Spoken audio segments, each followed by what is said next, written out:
we'll get started. And before introducing our guest here, speaker today, I just want to set some context that may be invisible to the description of this quarter's seminar series. One of the things that we hear about from folks here and elsewhere is about, what ways can I manage my instructional experience, whether it's in the clinic floor, if it's in a lab experience, if it's in a classroom didactic, whatever the case may be. How can I structure? The term that comes up is facilitation and classroom management. I'm not for sure that those two terms, together or separate, fully capture what is being asked. But the idea of how do we capture the capacity, the potential to get them to lock into us to do this. We started talking about it last week from a perspective of Gagne's 9 events of instruction. Hopefully I see some of you that were there that last week and we had that talk. We're lucky, we wanted to hear from the instructor side of things too. So we're lucky enough to get Saroj to join us today to talk about this too. But they're not just classroom management. It's not just, hey, tell a funny joke, watch a video, those type of things. That we think there's more to it, which kind of sets up today's conversation, which is about the value and the methodology for providing instructional feedback in a way that gets the performance that we desire. Right? We're always trying to get our students to perform a certain way, think a certain way, do things a certain way. And so today, I'm super excited to be able to introduce you today, Dr. Saroj Misra from KCOM. He's a lot of things. Dynamic will be one that you all will experience at the end of today's conversation. But on that note, I'll turn it over to you, Dr. Saroj, Dr. Misra. Thank you for joining us today. Well, thank you so much, Quincy. I really appreciate it. I'm excited to be here. I see many familiar faces, and for those of you that don't know me, my hope is by the end of the hour, you'll know me and maybe even like me a little bit. So I'm going to start by sharing my screen here. We'll get started. Let me get this all set up, and there we go. And I think you should see just a title slide now. Someone please give me a thumbs up to let me know. Perfect. Thank you so much. So as Quincy mentioned, today we're going to be discussing a little bit about providing effective feedback. As Quincy also mentioned, I'm Dr. Misra, like miserable. It's an easy way to remember my name. I am the Associate Dean of Clinical Affairs at the Kirksville College of Osteopathic Medicine. And prior to that role and continuing through that role, I continue to serve as core faculty for our family medicine residency program in Southeast Michigan, where I was also the program director for about 19 years. So I want to start with a little bit of a disclosure. I have no financial disclosures, but some of the elements that I'm going to be talking about today have been adapted from work that's been developed by two individuals, Jennifer Kogan at the Perelman School of Medicine and Eric Hombo, who until recently was the Director of Feedback and Assessment at the ACGME. For those of you who are basic science may not know the ACGME, that is the Accreditation Council on Graduate Medical Education. And they oversee all of the residency training programs that our medical students go into post-graduation. Information about Dr. Hombo and some of this content can also be found at the www.acgme.org website.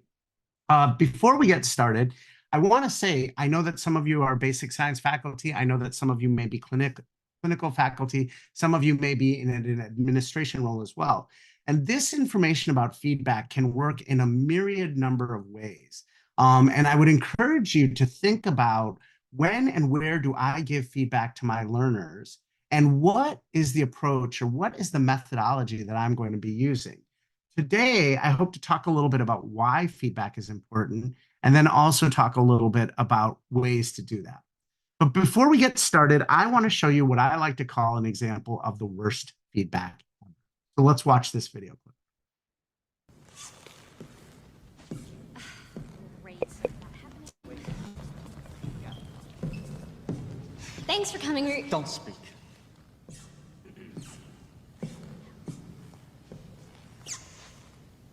You have weak ankles. One of your calves is bigger than the other. Too much makeup. Not enough makeup. What's with the skin? Say it with me. Sunlight. Male cheerleaders. Enough said. Smile. Don't smile. And you. I take you to be the captain, which means you'll probably need more work than anyone. Look, you don't... But... No. Don't speak. Don't think. Listen and learn. So I hope you all recognize that. That is the 2000 era movie, Bring It On. That was a very young Kirsten Dunst in that video clip. And, this is obviously a Hollywood parody, but as I often say, I think many of us have met a physician teacher or a professor in our university structure that has sometimes had that attitude. I don't need you to speak. I don't need you to think. I just need you to be quiet and listen. And obviously, that's not the kind of feedback we're hoping for. That's not the kind of feedback approach that's going to work. So what can we work on for the next 40 minutes or so? Well, I'm hoping that I'll be able to quickly define feedback for you and explain its role in the development of expertise.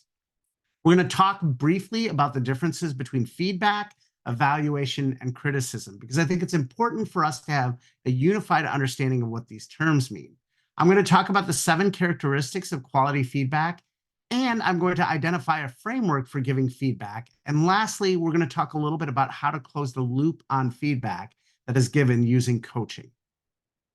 So I always like to start with the what and why of whatever I'm talking about, because not everybody necessarily comes to the table buying into the idea that something is important. So let's say for a minute, why is feedback important and what is feedback? Well, I want to talk, I think this is a wonderful kind of template that shows where medical education was and where we are now. So our traditional approach to medical education was very structure process oriented, extremely hierarchical, right? The teacher, the professor spoke and the student absorbed, right? We also know that when we looked at how we did assessments in the old classic style of education, it was generally by proxy. It was often a single sort of evaluation, and it was generally removed from real world performance. So more of a gestalt as opposed to, looking at actual behaviors. And there was an emphasis on summative. And actually, things have changed over the last 15, 20 years. And this is where we are now, what is called an outcomes-based or competency-based approach to medical education, where really the driving force is not the teacher, but the learner. And if the learner is the driving force, then we can see that knowledge, that path of learning, is non-hierarchical, right? The teacher and the student both have information to share with one another. And that means there's also a shared responsibility for the content of that knowledge. So it's not about simply the teacher delivering knowledge, but the student has an obligation to also bring knowledge to the table, perhaps things that they've identified themselves, and then use that as a springboard for discussion. We're far less concerned about knowledge acquisition as opposed to knowledge application, which is the real currency of the realm. Knowledge acquisition in this day and age is extremely simple, right? Everybody can acquire knowledge. You all have a smartphone that has the ability to acquire more knowledge in the span of minutes than 20 years ago people could acquire in the span of a year. So knowledge application is far more important nowadays than simple acquisition. But most importantly, we are very focused on direct observation, criterion referenced evaluation, and formative assessments as opposed to summative. We're going to talk a little bit more about that in a few minutes. So there's a lot of definitions in the literature of feedback, but this is my favorite. This is from Janet Lefroy, and she wrote this in Perspectives in Medical Education just about a decade ago. She said that feedback is a few things. First and foremost, it's a supportive conversation. Conversations involve 2 people talking back and forth, not one person talking at the other. So that's the first thing, right? And it's a conversation, furthermore, that clarifies the trainee's awareness of their developing competency, that enhances the trainee's self-efficacy for making progress, and challenges the trainee to set objectives for their own improvement. And it's a conversation that facilitates the development of those strategies to enable that improvement. I want you to notice something about this definition. Where does most of the burden of responsibility, or where does the control, if we want, of that feedback lie? It lies with the learner. It lies with the student. And that's really what we want to get to. is we want to be in a place where our students, our learners, are in control of their learning. And that means if they're in control, they have to be accountable for it, but they also take responsibility for it and become somewhat self-directed in their approach to their learning. I think that we have done students a great disservice by continuing to say that we have to tell them everything. In this modern day and age, we must be much better at involving the student in a meaningful way in that process and trajectory of learning. And feedback then, I think this is a really important point, that feedback then is an assessment for learning rather than an assessment of learning. An assessment of learning, in my mind, is evaluation, which we're going to talk about. So is feedback important? Well, this is an interesting study that was done by Hattie and Timperley in 2007. And what they did is they looked at all these educational interventions that you could do, right? So feedback, written evaluation forms, peer discussion, self-assessment, etc. And they wanted to look at the magnitude of effect size for all of these educational interventions. And what they found was that feedback was one of the most effective educational interventions. In their article, they said that feedback was particularly important because it did three things. It told the person where they are and where they want to go. It told the person how their progress is as they're moving from where they are to where they want to go and how to course correct if needed. And it told the person what is the next step in that trajectory. What is the next step in that journey from point A to point B? So these are the three elements that feedback can provide. And when you're thinking about how you give feedback to your learners, I'd encourage you to think about that. Can I share with the learner, or does the learner know where they are and what the end goal is? Does the learner know how their current performance meets or deviates from expected performance? And does the learner know that once expected performance is achieved, what will be the next step towards that point B, right? If we can share that with our learners, or they can come to understand that themselves, then we can really say that our feedback is assisting with the learning process. I want to put this picture up, and anybody can type it in the chat, and I can't see the chat, so somebody can maybe answer for me.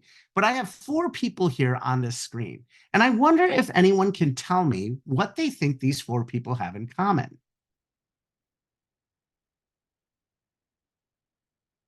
And for those of you who don't know, that's Simone Biles, Beyonce, the Queen Bee herself, Gordon Ramsay, and Caitlin Clark from the University of Iowa. So any thoughts?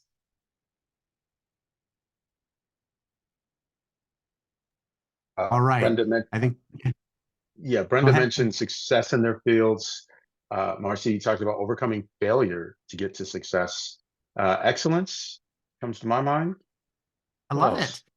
Yeah. So you are all hitting on it. That's exactly right. If I were to sum it up in a word, I think excellence or expertise is what these 4 people demonstrate, right? So these are 4 people that are acknowledged experts. And I think most of you know Simone Biles and Beyonce. Gordon Ramsay is an extremely well-known chef, considered at the top of his field. And for those of you who don't know, Caitlin Clark last week broke that NCAA record for the most points scored by a college basketball player ever, including men, beating the 50-year-old record of Pistol Pete Maravich as well. So definitely, these are people who are experts in their field. And that's important because becoming an expert is something that we're trying to do with our learners. We're not looking for them to provide average capability or demonstrate average ability. We want them to be at the top of that ability curve. So this is a really interesting book that Anders Ericsson and Robert Poole wrote. And if you haven't read it, I highly recommend it. It's called Peak: Secrets from the New Science of Expertise. Now, what these 2 did is they decided to start following around and tracking people who were verified or acknowledged experts in their fields. In essence, what they were trying to identify is what are the things that make somebody an expert versus somebody who does maybe the same things but doesn't become an expert, right? So yeah, I play tennis a fair amount, but I'm no Andre Agassi. There's a really dated reference. I'm no Pete Sampras. That's still probably too dated. Nova Jovic, okay? Or Rafael, I can't remember Rafael's name, but I'm not any of them, even though I play a lot of tennis. So why are they experts and I'm not? And what they found by studying experts is that essentially the difference between those who become experts and those who don't, is what they refer to as deliberate practice. And deliberate practice has a bunch of different components. I've listed them there on the left, but I want you to notice the one that's there in orange, which is informative feedback. So if you were to go back and look at those 4 people, one other thing that you could tell about all of them is they had coaches, right? They had mentors, right? So Beyonce has a vocal coach, right? Gordon Ramsay studied under great chefs, right? Simone Biles and Caitlin Clark, obviously as athletes, have excellent coaches. So informative feedback provided by a coach or mentor is critical to becoming an expert. And that's another reason why I think expert feedback is so important. I really love this. This came out of that same work by Erickson, and it was published in Academic Medicine about 20 years ago, excuse me. And what they said is that if you graph performance versus experience on this kind of curve, right, that you can see that there's sort of 3 different trajectories, right? Those people who sort of have what we would call everyday skill, those people who end up kind of beating everyday skill, but end up not making it all the way up the expert curve, and they get into this arrested development phase, and those who have expert performance. And it's really important because those people who have expert performance, they're people who can deliberately construct new goals that exceed their current level of performance, and they can keep moving forward from a cognitive and psychomotor standpoint. Wouldn't that be great if our learners not only learned, but were able to devise and develop new learning strategies for themselves when they're not with us anymore, right?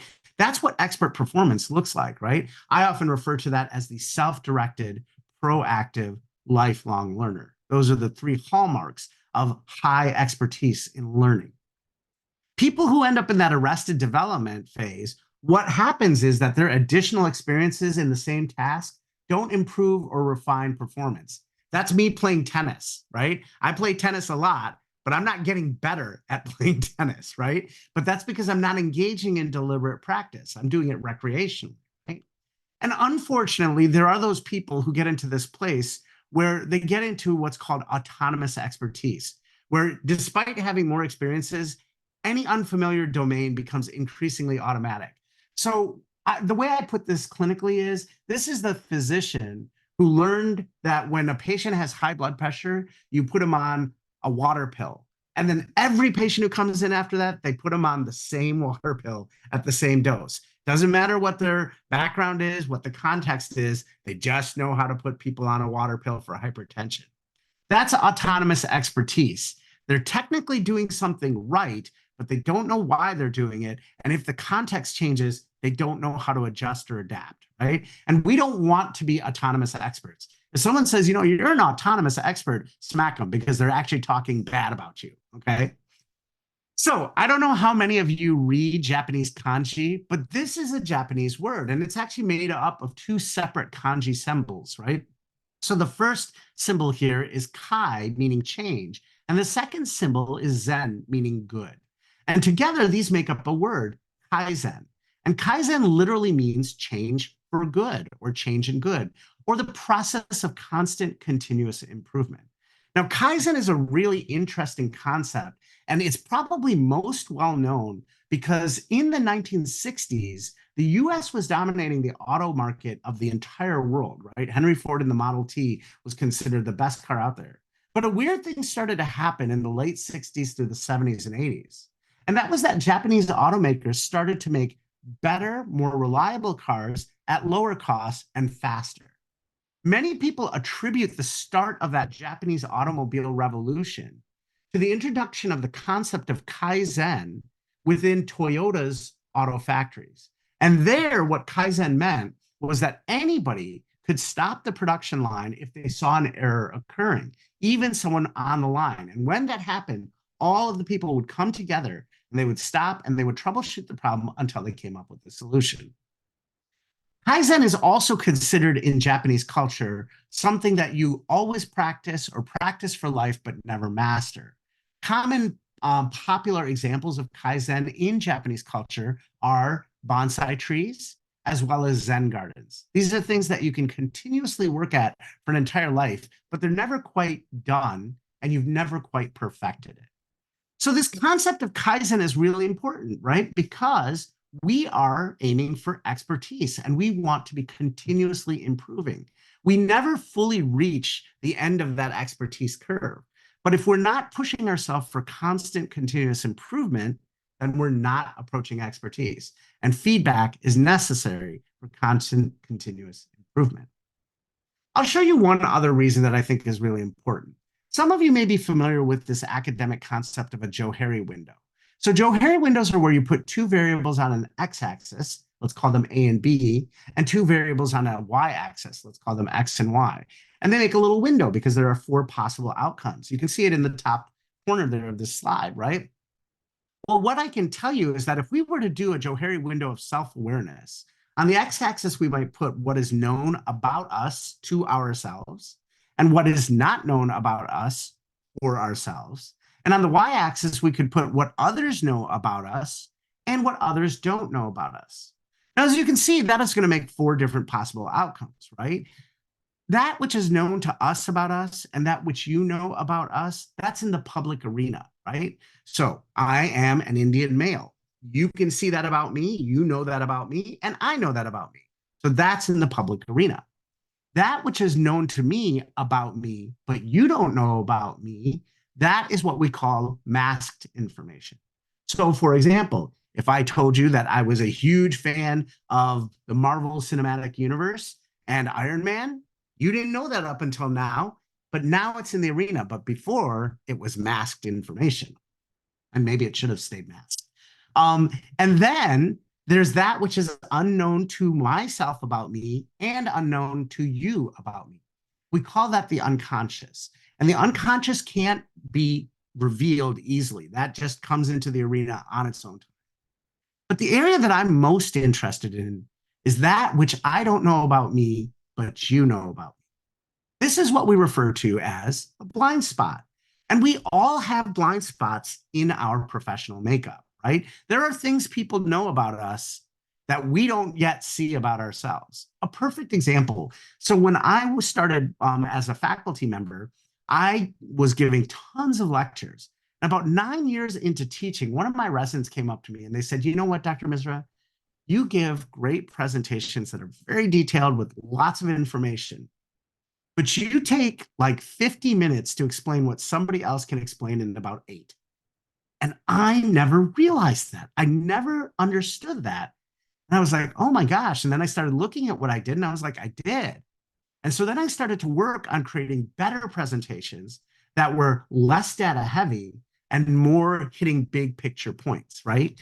And I've gotten better, but as you can tell, I still have some problems, right? But if we use feedback, right, we can start to shrink our blind spots in our professional makeup and start to put more of what we are and who we are into the arena. And by the way, do you know who needs feedback even more than our learners? Leaders. Because the further up you go the academic food chain, the less people are likely to give you feedback. And if you're not getting feedback, then you don't know what your blind spots are, and you aren't moving towards expertise. So you have to actually make an effort to ask for feedback and then convince people that you're not going to kill them if they give you real, honest feedback, right? And that is not an easy thing all the time. I have spent a long time coming up with specific scripts to ask medical students and residents and faculty, hey, I would really appreciate some feedback. And I'll share with you my script. So my script sounds like this. Hi, Resident X.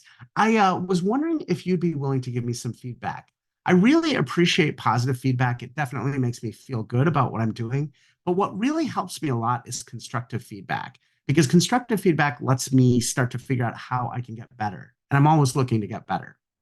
So that's a very important kind of scripting to do. It ensures the person that's hearing this that, oh, this person wants my help. Oh, there's no penalty for offering some of that constructive feedback. And oh, if I give it to them, they're actually going to get better. So why wouldn't I give them feedback? So there's a lot in there, but it took me a while to come up with that. By the way, a lot of people talk about constructive feedback. I will tell you the terminology I sort of thought up, and it's not anything amazing, but I keep in mind is there are really only two kinds of feedback. There's recalibrating feedback. That is feedback that is designed to help us change an approach, a behavior, or something. And then there's reinforcing feedback. That is feedback that is designed to tell us that we are doing something well, right, or appropriate. Now, in the real world, both clinically and in medical school, it will not come as a great shock to you to hear that 80 to 90% of the feedback we give is recalibrating feedback. We rarely give reinforcing feedback. Yet all the studies that look at feedback say that reinforcing feedback is as important, if not more important in some situations, as recalibrating feedback. So I think it's really important. One of the thought questions I'd like you to think about is, what reinforcing feedback do I give my learners? What recalibrating feedback do I give my learners? And what's the ratio of that I'm giving them? Because you may find that when you start looking at it, that you see some things that are opportunities to maybe reconsider. It's another reword. So a quick mini summary about why feedback is important, I would say it this way. Informed feedback is an important component of deliberate practice. It helps us to seek to attain higher levels of performance as a component of continuous improvement. What's the word for that? Kaizen. And reduces blind spots in our overall professional makeup. That is the what and why of why feedback matters. So let's shift a little and let's talk briefly about the difference between feedback, assessment, and criticism. Well, often what we need is feedback. I hope I've already made that case to you, but what we get is evaluation. And I think it's really important to understand the difference between the two. When we talk about feedback versus evaluation, and we talk about the nature of those, feedback is generally formative in nature, whereas evaluation is generally summative in nature. The role of you as the instructor is also different. When you are giving feedback, your role is coach and mentor. But when you're doing an evaluation, your role is judge and jury, and sometimes executioner, right? The time frame for delivering feedback versus evaluation also varies. Feedback should happen often, with every clinical session or with every class session, right? But evaluation generally happens at the end of an interval of training, maybe the end of a semester, maybe the end of a block rotation. But evaluation generally happens at the end of it. But I think the most important difference between feedback and evaluation is its purpose. You see, feedback, as I've already kind of shared with you, is about improvement of the individual. But evaluation is about quality assurance for the profession. So one thing that's really important is that evaluation is really about telling students and learners that they are good enough to meet the covenant that we have with society as a profession of healthcare. Because our covenant says that we will provide the highest quality, best trained individuals to care for society. And when we do evaluations, we are saying, yes, they are there. No, they are not there yet. Maybe they need some help, right? But when we're giving feedback, which is what we should be doing a lot more often, we're really working to help that individual. And I think this is an important distinction. So then what about the difference between feedback and criticism? Well, criticism is often driven by trainer frustrations and trainer concerns, right? Whereas feedback is driven by the learner's needs and the learner's behaviors, right? So when we criticize, it's usually because we're irritated about something or we're frustrated with something. But when we're giving feedback, we're observing and making decisions or conversing about what the learner is doing. Criticism implies recipients' intentions are questionable, whereas feedback, both parties have positive intentions. I cannot tell you how many times I've heard clinicians working with a struggling learner going, this person, are they purposely this bad? And somebody once told me something that I want to share with you because it's stuck in my head, and I think it's a very powerful statement. Learners didn't come this far just to come this far. See, learners don't spend 4 years excelling in high school and then 4 years excelling in undergraduate, taking a high-level exam like the MCAT, applying to programs and getting into a medical school, and then maybe going on to residency, and get to a point where they go, you know what? I think I'm just going to tank it from here, right? I'm just going to blow it off. Learners don't want to be bad, okay? There are many reasons why sometimes learners are struggling and having challenges, but they don't want to be that way, right? They may not even know they're struggling, but they don't want to be struggling. With criticism, it feels like the trainer has to fix the learner, But in feedback, the trainer is reacting to the behavior the learner is demonstrating.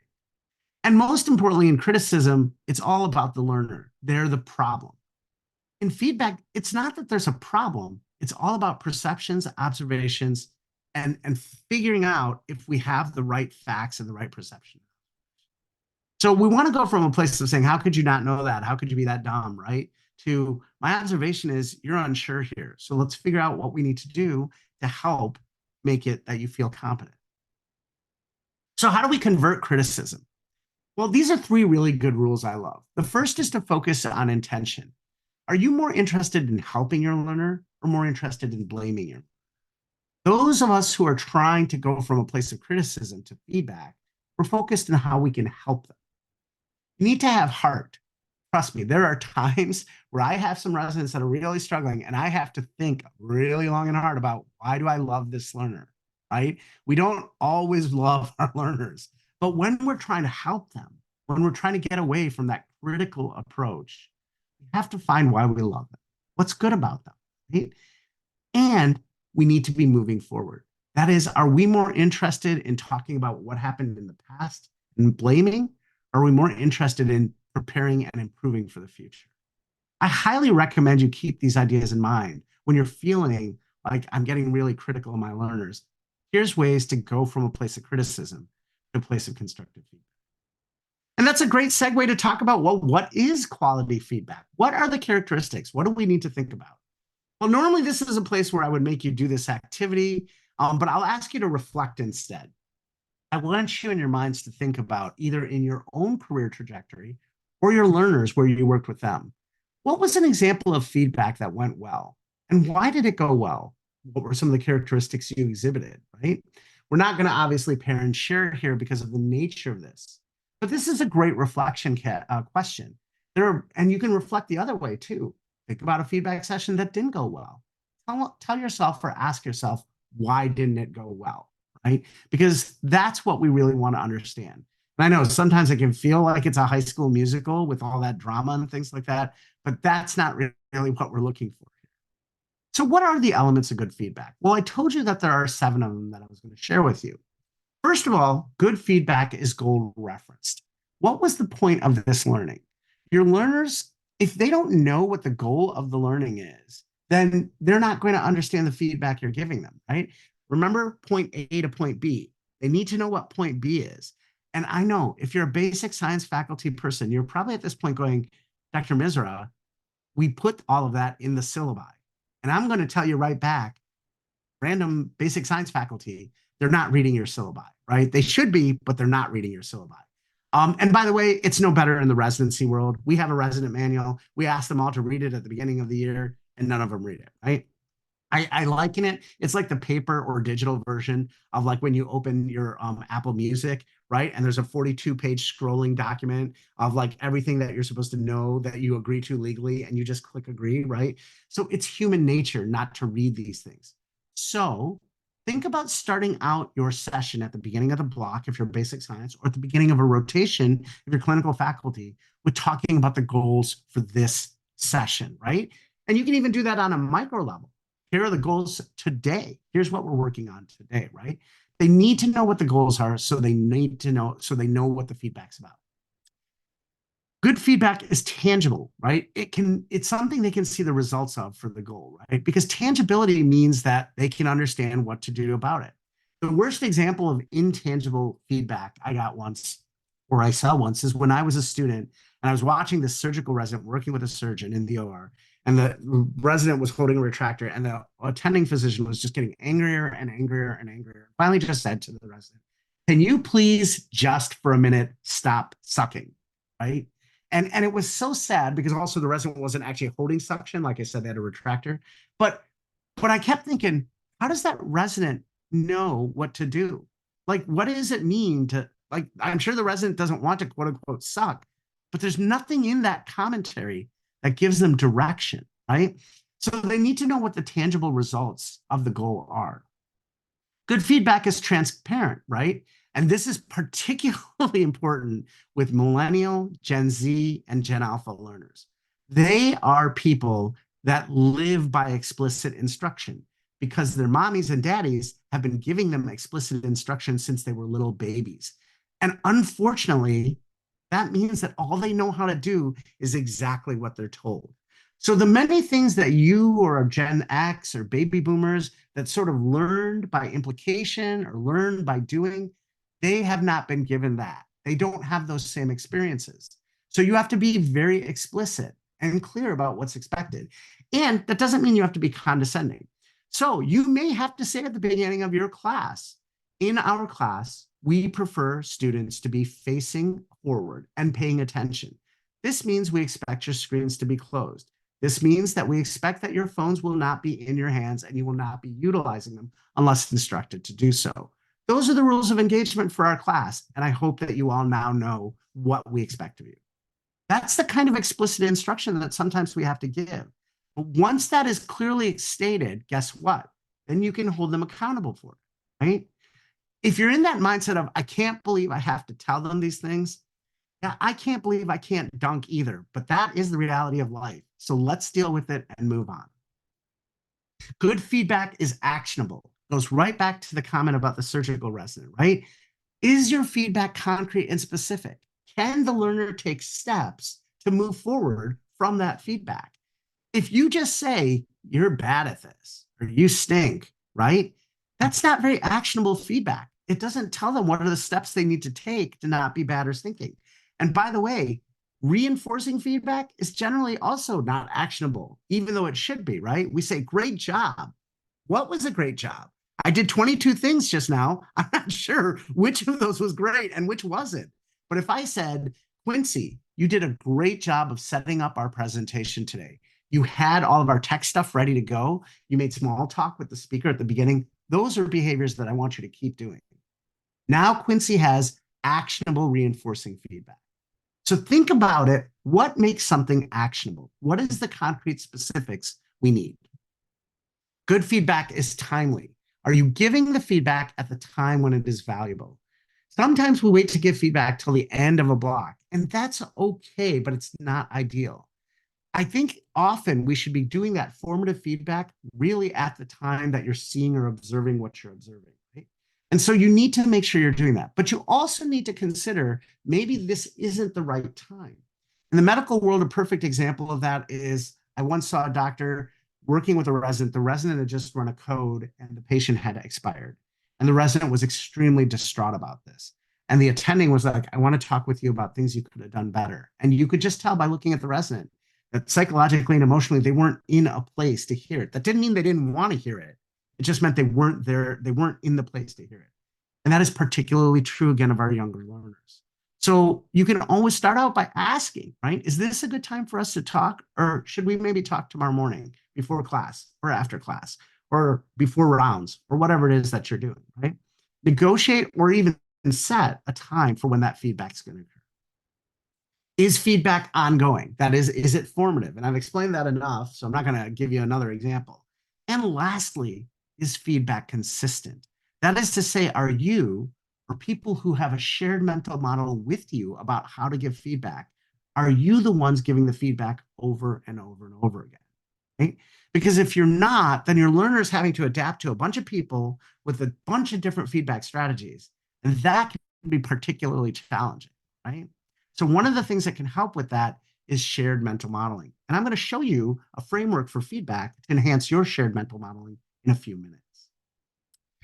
As I said, timing of feedback is really critical, but it's really important to normalize the process of giving feedback for learners.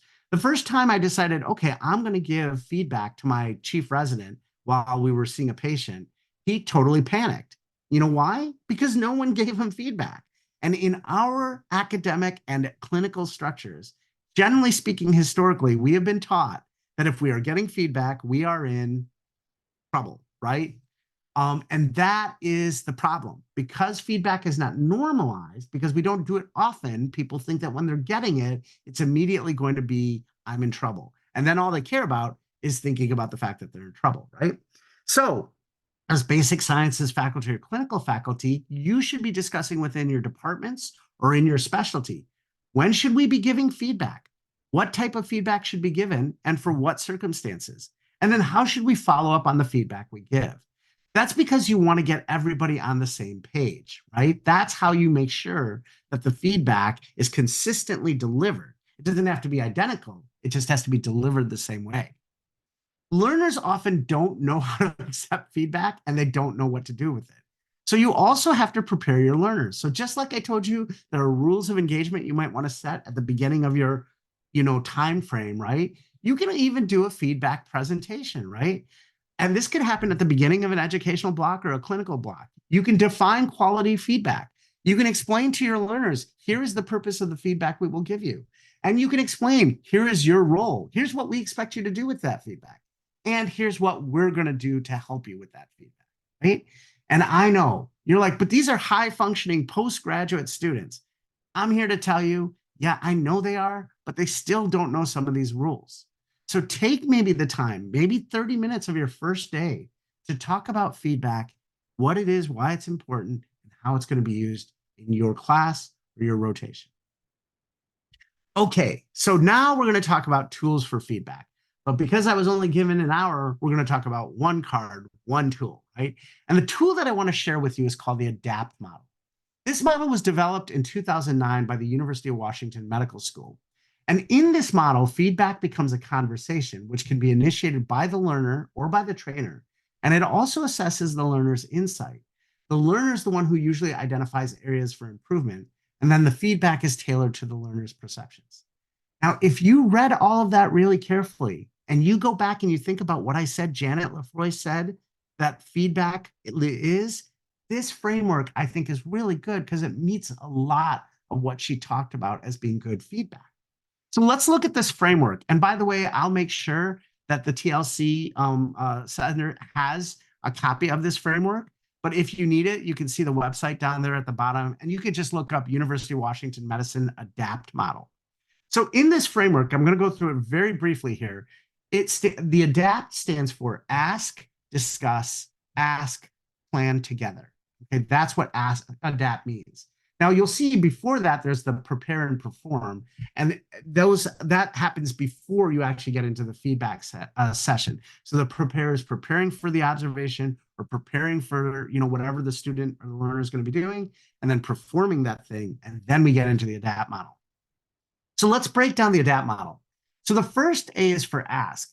If the learner starts with ask, the learner may reflect on what they saw or what they observed while they were performing, or the learner may ask for feedback, or the trainer could ask about the learner's perspective. It's really important during the ask phase that both learner and trainer are speaking. And that's because we want both people to have an active voice. So the learner might say, hey, can I ask for some feedback on my presentation of this history today that I just did? And the trainer might say, well, what was your goal? Or the trainer might say, and I use this a lot, well, how do you think that went, right? And by the way, you have to adopt a very neutral tone when you ask that question, because if you go, well, how do you think that went, right? They're like, oh boy, right? So I'm trying to moderate my tone. How do you think that went? Tell me a little bit about what you thought, right?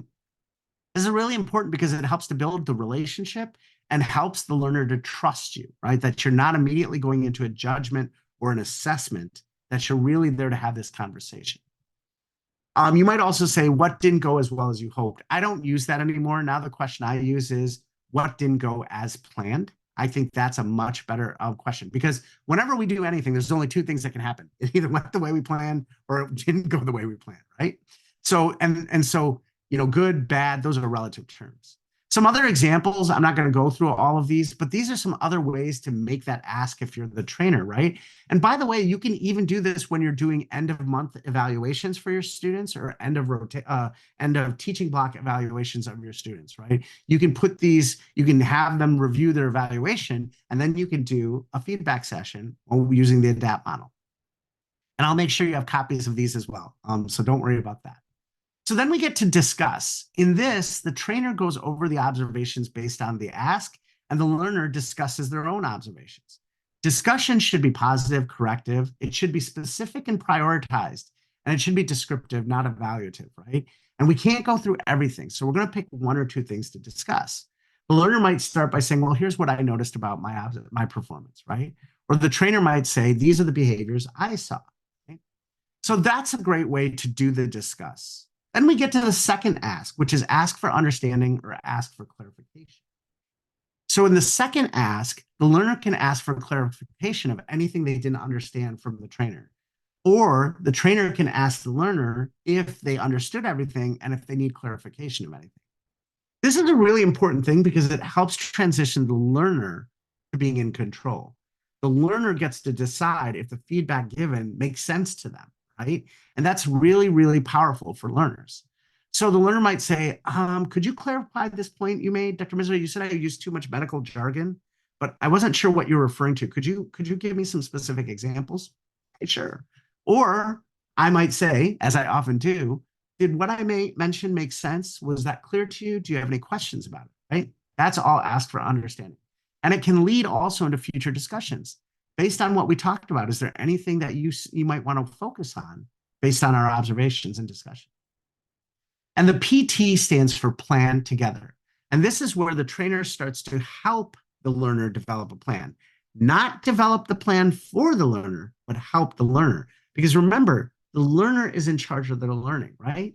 So the learner might say, here's what I believe I should be working on. Or the trainer might initiate by saying, well, what actions could we take now? What do we want to do? When we start to plan, I highly recommend you use the SMART action plan framework. If you're not familiar with that, SMART stands for goals for improvement, specific, measurable, actionable, realistic, and time-bound. And by the way, did you notice that basically all of these are good characteristics of feedback too? Yeah, that's intentional, right?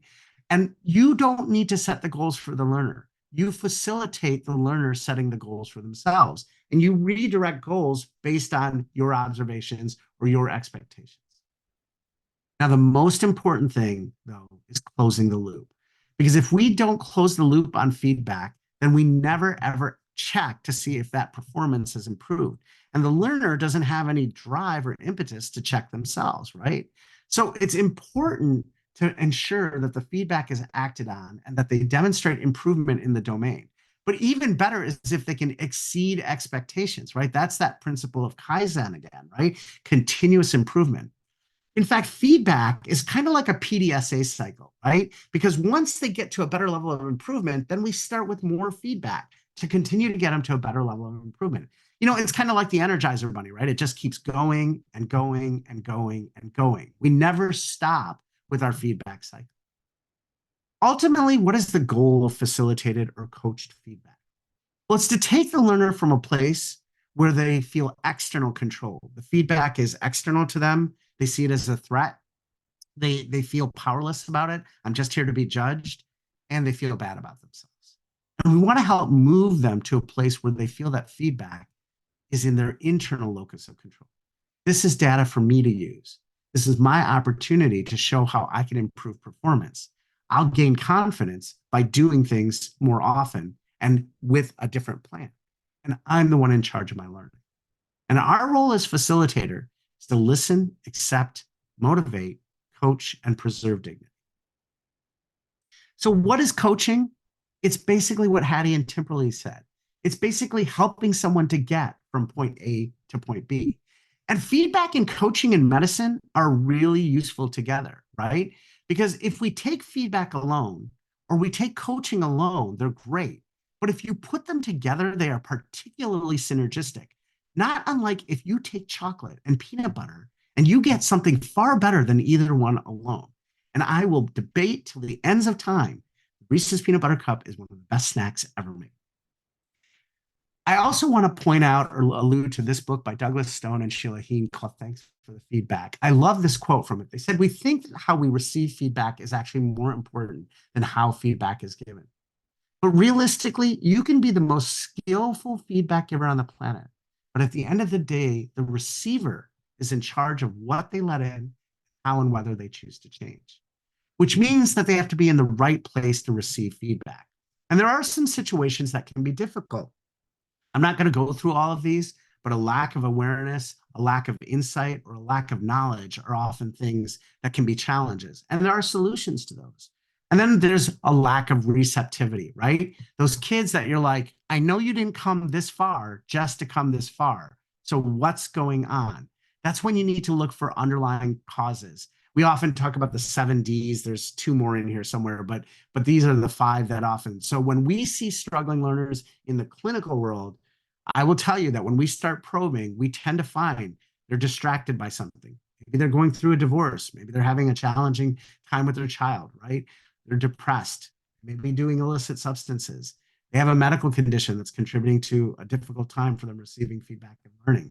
Or they may have a dysfunctional environment, maybe in the residency or the hospital, maybe at home. So it's important, I think, for us to think about everything we heard and reflect. And I'll leave you with these 2 questions and then summarize. What are you currently doing in your domain to ensure that learners are given high quality feedback?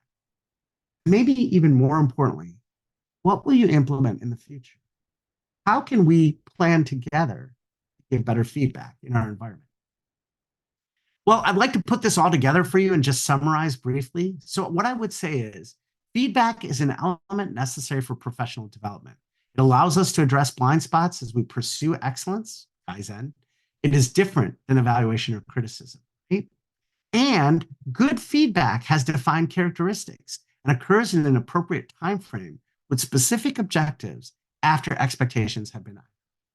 Are we doing all those things? The ADAPT framework I showed you today allows both learners and trainers to participate and initiate a feedback model. And feedback only works if we close the loop and ensure we follow through on both improvement and assessment.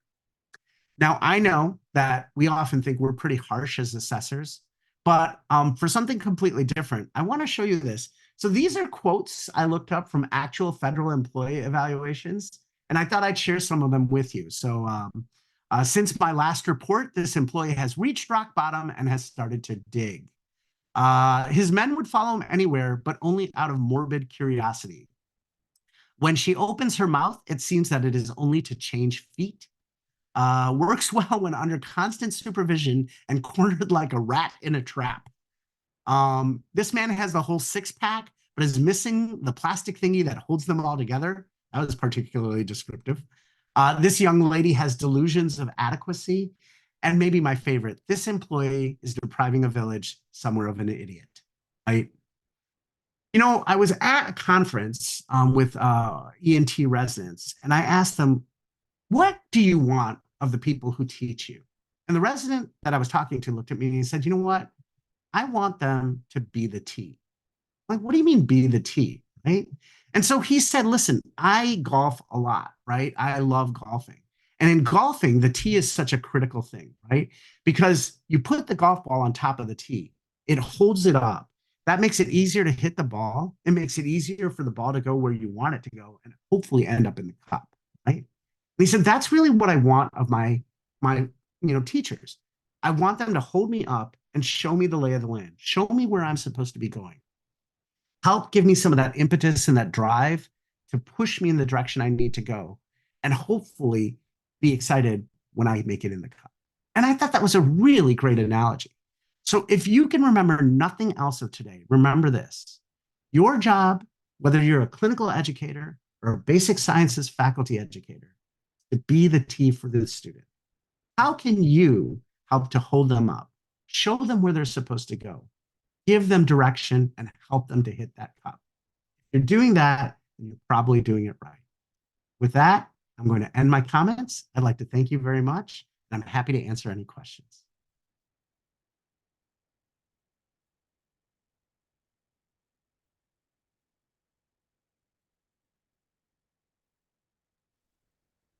Thank you, Yes, I Dr. see. Misra. Yeah, I'm so sorry. I see a couple of hands up. Would you like me to call them out? Would that be all right? Sure. I saw Tamara or Tamara. I'm not sure. So it's Tamara. Thank you. Yeah, absolutely. Yeah. So this is great information. My question is more, my programs are all online asynchronous. So what suggestions do you have feedback for that modality that could still hit on some of the key areas that you described with more of that face-to-face interaction? You know, I think that's a really good question, given everything we've gone through in the last 4 or 5 years with the pandemic and so many things moving to asynchronous, right? We've proven that we can do that. So the first thing I would say is I think it's still really important to set explicit instructions, especially if you're having any group meetings. Like, for example, I always start our group meetings by saying, I know it's hard for people to turn their cameras on. Maybe you're not in an appropriate state to do that. But if you're able to, I prefer that the cameras are on so I can see body language and converse with you and get a better sense. That's an example of stating an explicit instruction for a group meeting. But for your asynchronous learning that's online, you might have explicit instructions at the beginning of each module about, like, here's what the expectations are. We expect you to be checking into the module on a regular basis, not 30 minutes before lessons are due. And you can actually check that kind of stuff, right? We expect that when you provide feedback to a learning question or a commentary, that you respond at least 2 times to that commentary chain, right? So there's a lot of different explicit instructioning that you can do. And then the other thing I would say for asynchronous online is, because it can get a little bit distanced and a little bit feeling like, not very humanistic, I would definitely make time to actively meet with each of your learners if possible. I know that we make hours available for learners to come to us, but I tend to find that when you do that, no learners come to you. And maybe that's by intention, but I think if you could set aside 10 or 15 minutes for each student a semester, right? Maybe even twice during the semester of the block, right? At the beginning and at the end, and not say it's optional, but rather it's a mandatory meeting. That creates a humanistic connection, and it allows you to use a lot of your personality skills to invest them in you and get them to trust you, which will end up making them more likely to be successful. Does that answer the question for you, Tamara? Great. Rachel, I think you have your hand up too. Yeah, this was great. Thank you. So your strategies require a lot of active participation from the learner's perspective. What are some strategies that you would recommend for those learners who may not be willing to actively participate in this process? Yeah, so this is a classic problem, right? It's been there since well before the last 10, 15 years, because no one wants to stick their hand up, offer answers, or be the leader, right? So you have to use a lot of tricks and things like that to do that. So one of the things I do is, first of all, inevitably in any group, you're going to find there are some people that are more active, and then there's some people that are less active. So how do we get the less active people involved? Well, if you're working with Gen Z or millennial learners, remember they like to work in teams. So often, if we're doing a group activity, I'll make sure that I put some of the less active people with the more active people, but I'll ask the less active person to lead the discussion in the small group, right? So you can give them an opportunity to shine. And sometimes you need to shut down the more active verbal people, right? Because those people can be really, oh, look what's happening here, can be really annoying. So that's one way. Another thing that I love to do is I might call on a less active person and ask them to give an opinion, and then ask the group, okay, show of hands, how many people feel like that, so-and-so's, what they're saying is they agree with? How many people feel differently? And what that does is give them the opportunity to have the opinion, but not necessarily be responsible for the entire class direction.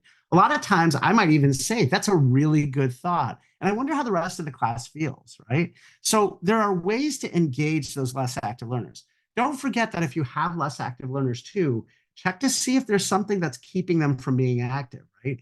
A lot of times it's just introversion. And with kids these days, having gone through the pandemic, I mean, I have a 14 and 16-year-old daughter that I still have a difficult time getting them to order their food at a restaurant. I'm like, you can talk to the waitress. Nothing bad is going to happen to you. Just order your stupid cheeseburger, right? So you're going to find with millennial and Gen Zs that they're even more nervous about putting themselves out there. Above all, I would say the one cardinal rule: never ever be dismissive of someone's commentary, even if it's totally off base. Find a way to work it around. That's an interesting idea, Saroj. I hadn't really thought about it that way, and it's a little bit different than what I've seen. Let's ask a few other people what their thoughts are too, right? And that's a great way to do that, because the minute you take one of those introverts or nervous people and you shut down their commentary, you'll never get them to speak up again. Does that sort of give you some ideas, Rachel? It does. Thank you. Of course. Sabrina, I see your hand up. I think she God, froze. I put it up. I was I would to comment and just say this was really absolutely loved it, feedback versus evaluation, good for me. And I In our program, because I'm on the clinical team, so I'm not much didactically, but each faculty and IZs is really great because we, so we see their grades, their assessments. This is really good.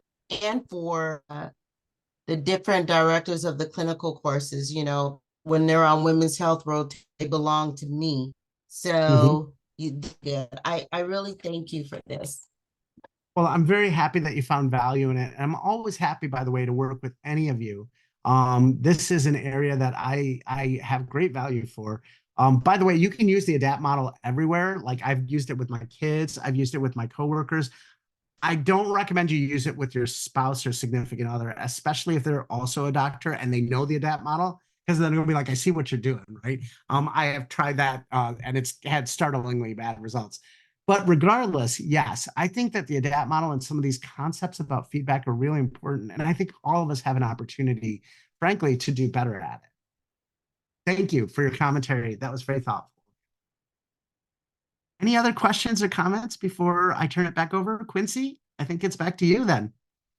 Before you go, I do have a question that I'm hoping is on everyone's mind here. You mentioned consistency and timeliness when giving feedback. One thing I'm always thinking about is I want to be responsive to the performance, the thing that as an instructor that I'm looking at. At the same time, I want to be mindful that when we just did a thing, we may not be in the best place to accept input, constructive, adaptive, or otherwise. Yep. What are your thoughts on that? How do you thread that needle? How do you balance? How do you find the balance? Yeah, I think that's a real world challenge, and one we deal with too in the clinical world all the time. So I think there's a couple ways you can think about that. First of all, you have to know your learners, right? Some of your learners will probably be in a space where, yeah, they're ready for feedback right after, and they absorb it best right after. But you may also see some of your learners who are like, not really, they're so stressed about getting the feedback that getting it right then and there or in a public forum may be too hard for them. So what you may choose to do is take a different approach to different learners. But if you have a group and you're like, I don't really want to give the feedback right now, right after this, what I'll often do is I'll say, so what I'd like you to do is reflect on what we just did, right? I'd like you to think about what we just did. And then we're going to meet up tomorrow before we start whatever we're doing. We're going to sort of have a debrief, right? And I'm going to ask some guiding questions, and I'm going to expect all of you to provide some guiding answers, right? And then I tell them the questions I'm going to ask them. One thing I always hated is when people are like, I'm going to observe you and I'm going to judge what you're doing, but I'm not telling you what I'm looking for. How dumb is that? Our learners should always know what we're looking for, right? So I tell them, here's the questions that I'm going to ask you tomorrow before we start our work for the day, right? So be prepared to come and actively discuss. And I tell them, active discussion means everybody plays. No one gets to be quiet. And playing doesn't mean I agree with Jim. It means I have an original thought myself, even if it's just one, right? So I don't know, Quincy, does that kind of give you some thoughts or ideas? I think so. I think the thing I take away is like know the person, right? Know your folks, and I think that's something that is very important to me, and I think we all do. And then maybe be proactive about it too. I think I'm kind of deducing that too is, hey, we're going to do a thing, and on the back end, be prepared to go over it, set expectations too. So thanks for sharing your perspective. I appreciate that. Absolutely. I think you brought up one good point I'll just finish with, and that is it's so important to invest yourself in your learners. And I understand, I have the liberty of being able to work with a learner for a month at a time or for 3 years as a resident. That gives me a lot of opportunity to invest with that individual, right? Learn about them, learn. You may not always have that time. My recommendation to you is actually try to learn one thing about each of your students in your class or on your rotation. Just 1 or 2 things that can help you to make a connection. What we know about millennial and Gen Z learners is they don't do things, they don't automatically respect people. They respect people once those people have demonstrated they're invested in them. So the more you can do to demonstrate your investment in them, the more likely they are to be receptive to your feedback, and they will jump through hoops and jump off cliffs for you at that point. Yeah, that's a nugget of wisdom right there. Awesome. Folks, thank you so much for joining us. Round of applause, Dr. Misra. Thank you so much for taking your time out and sharing some brilliant ideas, some frameworks to adapt. I'm not going to use it tonight at home, but I might use it in my next time I teach with my students. But feel free, for those of you who want to hang out here, we'll hang on the line. We got some cool things coming your way from the TLC. There's a podcast series coming out this spring.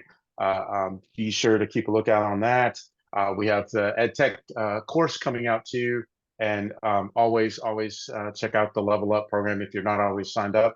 We'd love to answer any questions to see if you can, if it's a good fit for you. Otherwise, the recording from today will be posted on the TLC Learning channel right away. Let us know if you have any comments, questions, concerns. Thank you for making time to be here. Thank you. Thank you, Saroj. We appreciate you. Thank you so much. And I'll stay on for a few minutes in case there are any additional questions. You can also get my email from Quincy, and I'm happy to work with any of you or follow up on anything you need. Thank you. Awesome. Thanks, Rachel. Mercy. I have a quick question, if you don't mind. Please. Okay. Do you have any advice on having, like, I work with students one-on-one, and I'm always encouraging them to, you know, assess themselves in a way that they're tested in their coursework. And a lot of times they don't, because they don't want to see that feedback. They get very discouraged. So do you have any advice on how to have a conversation with yourself about feedback, I guess? Yeah, so it's really challenging because, again, most learners are so nervous about like looking at the truth and stuff like that. But I try to remind them, this is for you. Like, this you can do on your own, and we don't know the outcomes of that. We want you to just have the conversation and then share with us whatever you're comfortable with sharing. But you've already heard me give you one framework, so I'm going to give you another framework. And it's actually a framework for reflecting, for self-reflection. I use this every week, by the way. I started doing it about 10 years ago. And it was really, and mind you, when I say I used it, I didn't even just ask the questions in my head. I say them out loud and then I answer them, usually when I'm driving home. And then people like watching me think I'm a crazy person because they'll like see this person talking to themselves. But the framework is called CAST, C-A-S-T, and it stands for continue, alter, stop, and try, right? And if you can't remember that, think of a traffic light, right? Red, yellow, green, right? So the CAST model works like this. The C for continue is, what are the things that I engaged in this week, or what are the things I did this week that worked out in a way I had intended and I want to continue? So what are the things I did well, right? Alter is, what are the things I did that the outcome wasn't exactly what I expected, but if I modify it a little bit, I think maybe it can work better, right? The S is for stop. What are the things I did that are catastrophically bad or don't contribute to my getting better, and I need to just stop doing those things, right?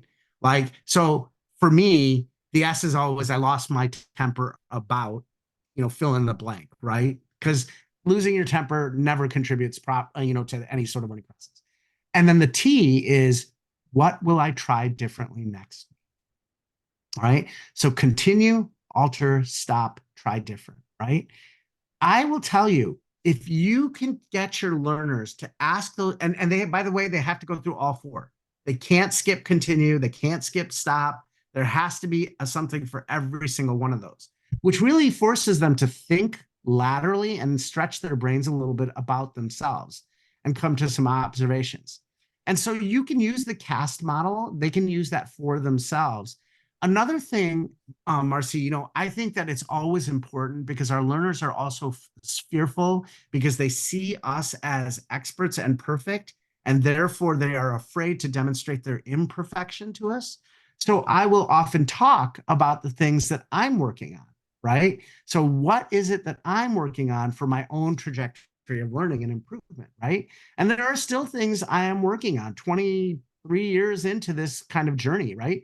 So I think when learners see, hey, Dr. Misra has been doing this 23 years. He's the chief of family medicine and associate dean, and he still has challenges for himself that he's tackling. It makes it less scary to address your own challenges. The last thing I'll say, Marcy, is if you have students who just religiously refuse to kind of reflect and stuff like that, that's again one of those questions about struggling learner, lack of insight, right? And I've had residents like that. I've had learners like that where they refuse to gain insight, right? And you can gain insight two ways, either by asking yourself for, reflection or getting feedback from others.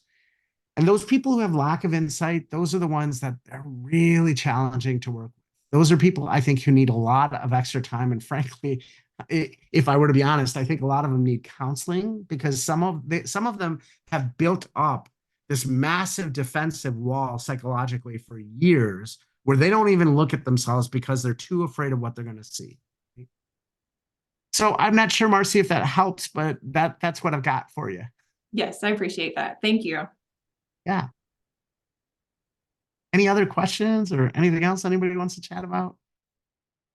I appreciate you very much. It was very helpful. You had a lot of very good ideas and it was fun to learn. So I appreciate it. Thank you. Oh, you're very welcome. Thank you for that reinforcing feedback. Of course, I always love any recalibrating feedback. Anything that you might offer to Quincy or Julie or Aaron, to help me to get better, I love because it makes me better. So please feel free to share that alongside it. But thank you for that kind feedback.